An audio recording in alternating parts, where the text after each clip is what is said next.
Hello বন্ধুরা, দেখো আমি আজকে কী রান্না করেছি। এখানে ডিমের অমলেট ভেজে নিয়েছি, তার জন্য নিয়ে নিয়েছি আলু কেটে নিয়েছি, টমেটো কুচি, পেঁয়াজ কুচি, জিরে বাটা, আদা বাটা, রসুন বাটা। এই যে কড়াইতে তেল দিয়ে দিয়েছি, তেলটা গরম হয়ে গেছে। এবার তেজপাতা দিয়ে দিয়েছি, জিরে ফোড়ন দিয়েছি।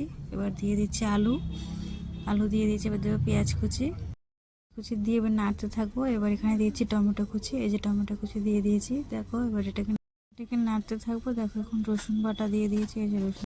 এখানে দিয়ে দিচ্ছি স্বাদ মতন লবণ, এই যে লবণ দিয়ে দিয়েছি। দেখো এবার দিয়ে দিচ্ছি আদা বাটা, এই যে আদা বাটা দিয়ে দিয়েছি জিরে বাটা দিয়ে দিয়েছি।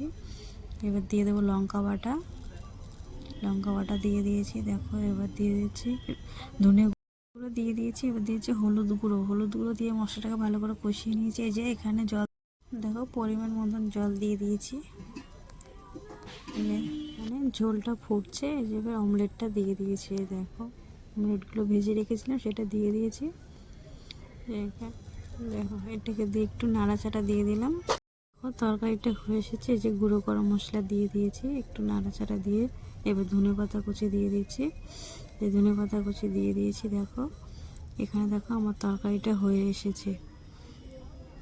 এই অমলেটের ঝোল পছন্দ করো, আমাকে একটু কমেন্টে জানিও। দেখো আমার অমলেটের ঝোল কমপ্লিট হয়ে গেছে। এই যে দেখো কি সুন্দর লাগছে দেখতে। দেখো এটা ভাত রুটি যেটা দিয়ে খাবে দারুণ লাগবে খেতে। টাটা।